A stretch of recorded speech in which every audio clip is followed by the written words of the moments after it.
gendarmes, ils resteront policiers, ils resteront gardes républicains.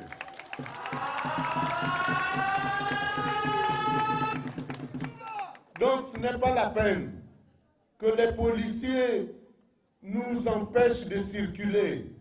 Partout où on passe, ils sont là cachés derrière pour écouter ce que nous disons. Mais ce que nous disons, ça les intéresse aussi. Nous savons qu'ils sont mal logés, ils sont mal payés aujourd'hui. On leur donne des galons qui ne leur rapportent même pas 1 franc de plus. Tout ça, M. Boa se fout de leur gueule. Gabon d'abord, c'est que donc nous devons respecter la loi. Gabon d'abord, c'est que notre pays a beaucoup de potentialités. Bakumba peut être un hub économique ici. Nous pouvons transformer ce qui est ici pour que ça soit une région riche. Mais pour cela, il faut qu'il y ait la volonté politique. La volonté politique a manqué au pays depuis 7 ans. Nous avons eu un amateur à la tête de l'État. C'est pas grave. Amateurs, usurpateurs, tout cela se rencontre. Alors, donc, mes chers compatriotes, nous devons mettre toute notre énergie pour transformer notre pays, pour que notre économie redevienne dynamique. Aujourd'hui, les caisses de l'État sont vides. Les caisses de l'État sont vides parce que M. Bongo Ondimba, il passe son temps à voyager. Des voyages qui ne nous rapportent rien. Il voyage pour aller voir un match de football. Il voyage pour aller nous prendre des Brésiliennes qui viennent danser chez nous les fesses dehors.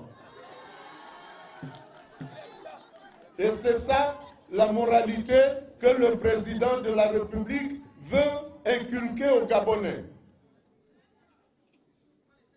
Il doit être un homme modèle. Le président de la République doit être un modèle pour notre société.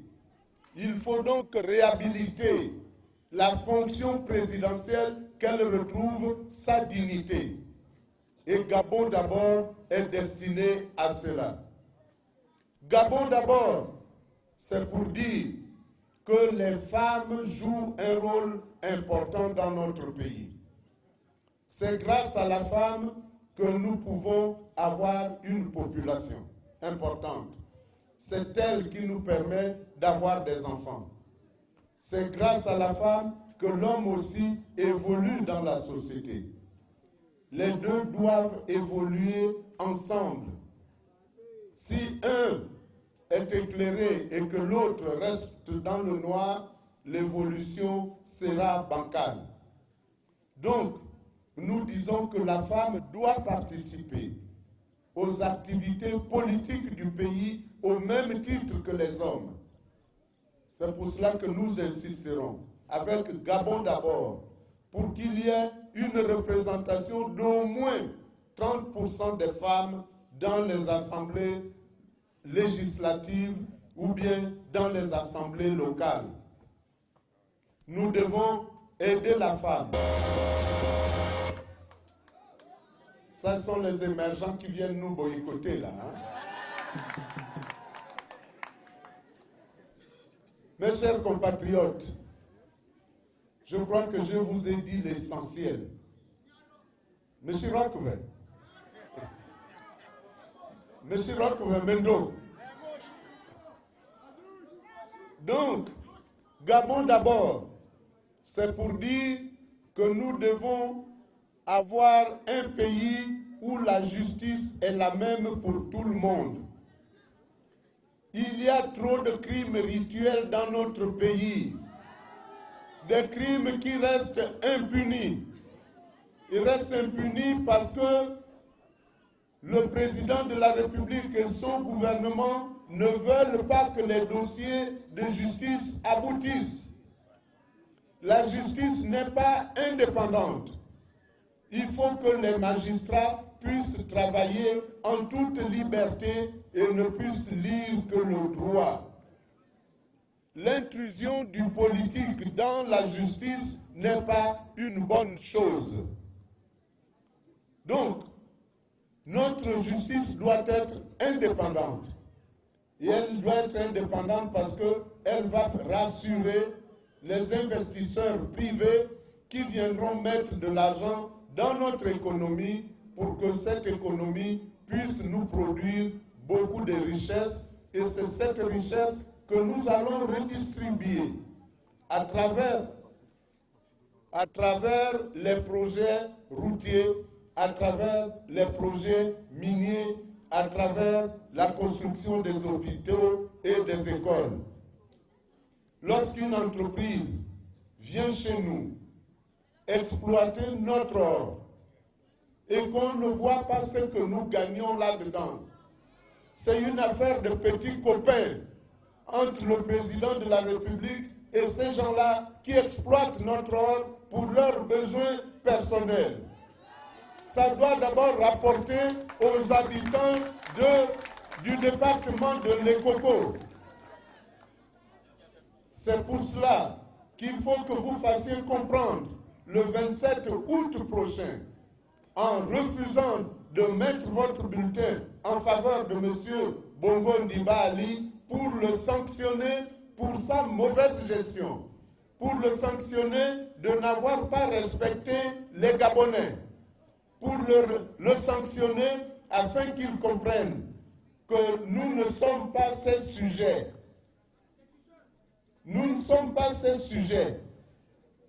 Il a fait partie en 1986 de ceux qui voulaient que Omar Bongo soit roi du Gabon, parce qu'il voulait être, lui, prince héritier. Et aujourd'hui, il se comporte en prince héritier.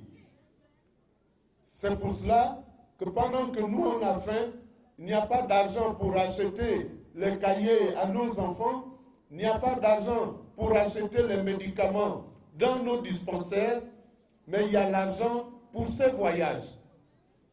Il y a l'argent pour sa bamboula à lui, avec sa famille.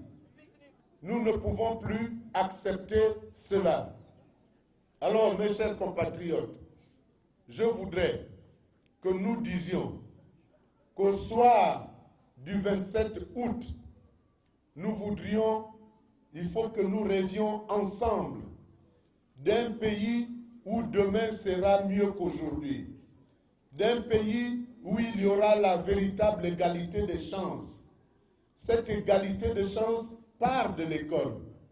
Nous autres, nous avons pu faire des études parce que nous avons bénéficié de cette égalité de chances par le biais de la solidarité nationale.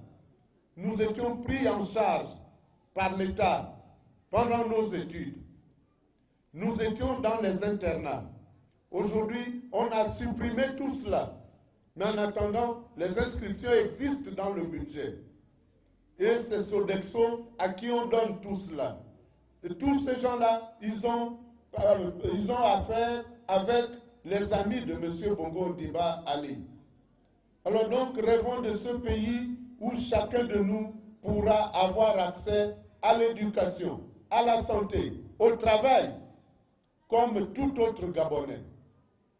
Mes chers compatriotes, nous devons reconquérir notre liberté.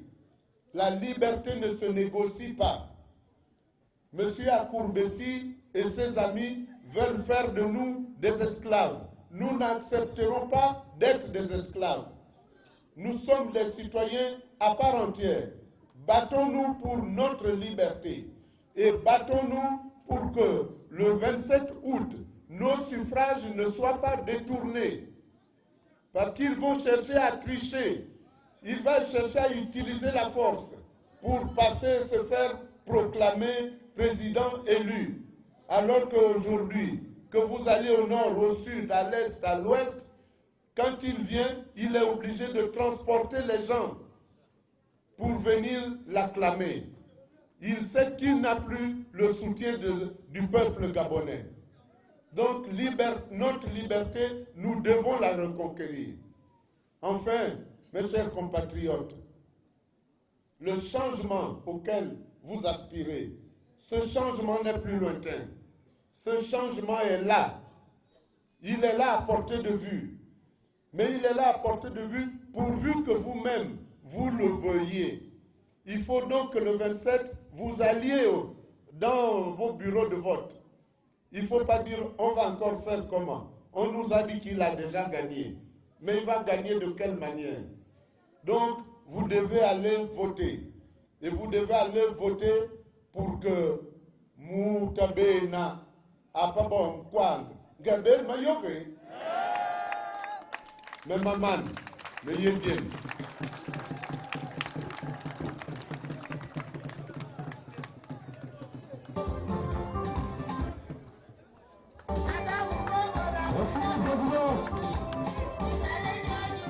Merci à la population du département de l'Ekoko. Merci aux honorables invités. Merci à tous qui ont effectué le déplacement. Merci d'avoir suivi avec beaucoup d'attention l'allocution du président Isidore Dama. Veuillez vous lever, saluer le départ du président et que tous les staff techniques réunis sur le bleu. Merci à ici. Merci. Merci à l'intervention des gamins de Alfred. Merci à l'intervention de tous ceux qui ont accompagné le président d'avant aujourd'hui. On se quitte Allemagne. À très bientôt. Et surtout, gardez la même confiance, le même rythme, le même joie. Le soir du 27 décembre, du 27 août. On réitère donc, c'est l'esplanade de l'école catholique Saint-Michel de Bakoumba qui vient de prêter son cadre à cette grande messe politique, animée bien sûr par le vrai candidat, le candidat du Gabon d'abord, Guy Zouba Ndama, l'authenticité même de la gabonité. Vous avez écouté, le message a été le même, et comme partout ailleurs, autant pour nous, le moment pour nous de vous signaler que le vrai candidat a donc accordé également des audiences à la notabilité du département de l'Ekoko, ici à Bakoumba. On va maintenant prendre le cap pour le village Les Magnas sur la route Bakoumba-Moanda avant le grand meeting qui va se tenir à Moanda, chef-lieu du département de la Lebombi. Leyou. On se retrouve juste dans quelques instants seulement.